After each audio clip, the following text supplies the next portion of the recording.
In my 20-odd years of experience of working with people who can't sleep, I've come up with some small tips, some small things that can make a huge difference to how you sleep.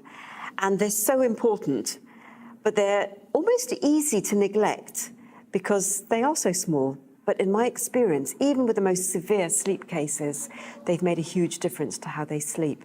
So I'm going to share them with you. They're 5 things.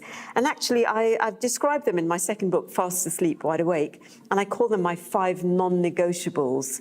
And the reason I call them my 5 non-negotiables is because when people come to see me with their huge sleep problems, I say to them, go away, do these 5 things. And it's non-negotiable. You've really got to do these because they're going to make a huge difference. And then come back and see me again if you need to, and often they don't need to. So here we go. The first thing, eat breakfast every day within half an hour of rising. Every day within half an hour of rising. And that's not when you get to work, having commuted and sat in traffic for 2 hours or whatever. It's within that first half hour, particularly if you wake up and your nervous system is nervous. Your nervous system, you're already thinking, I've got to do this and that and the other. Eating within half an hour stabilizes your blood sugar levels. It tells the body that you're not living in famine. It tells the body and mind that you're safe, so that later on in the night, you produce melatonin so you can sleep. So we only produce the sleep hormone, melatonin, when we feel safe. And when we eat within half an hour, it sends a message of safety to the body and the mind. My second thing that makes a big difference, my second tip, is cut back on caffeine. Ideally, no caffeine before you've eaten. So a lot of people who don't eat breakfast, they need their cup of tea or coffee first thing in the morning. So they're artificially putting stimulants into the body, which is going to stop them producing melatonin later on in the day.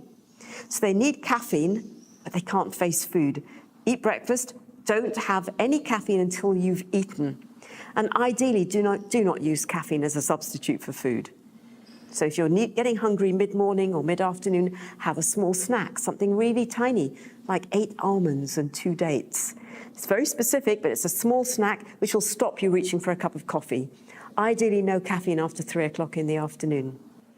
My third tip, small things that make a big difference. Be well hydrated. The human body is 70 to 80% water.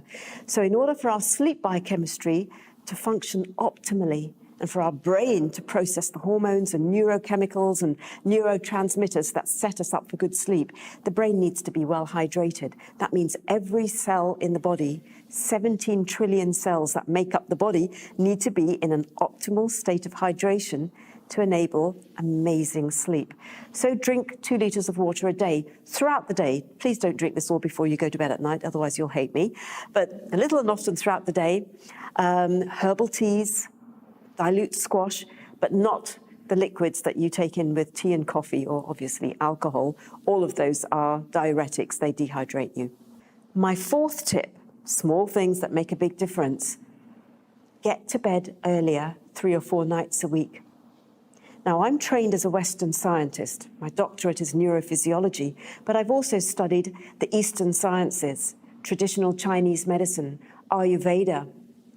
And what I've learnt from these amazing sciences, which are very, very old, is that the 90-minute phase of sleep, that 90 minutes before midnight, is incredibly powerful. It heals the body on every level, physical, mental, emotional, and I believe spiritual as well. So when we're getting this phase of sleep, particularly if you're run down, or if you're recovering from a major illness, and I work with cancer patients as well, recovering from illness, if you're really starting to feel before you go on holiday that you're going to get sick, you know, that build up to holidays, try and get into bed earlier, 3 or 4 nights a week, and you'll thank me for it.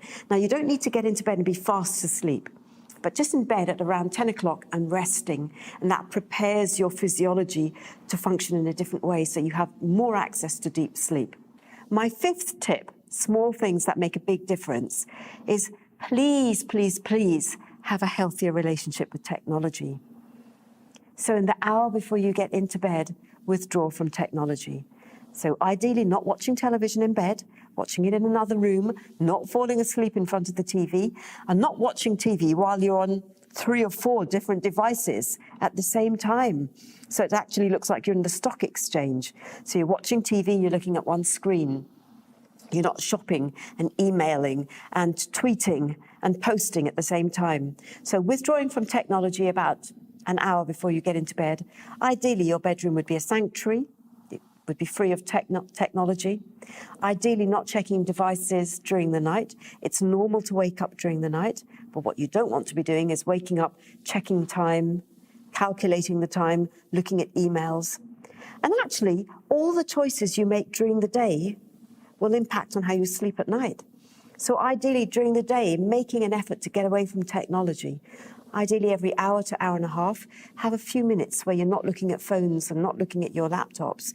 Taking technology-free breaks during the day, which will impact on how much deep sleep you get at night. So my fifth tip, small things that make a big difference, get away from technology, a healthier relationship with technology.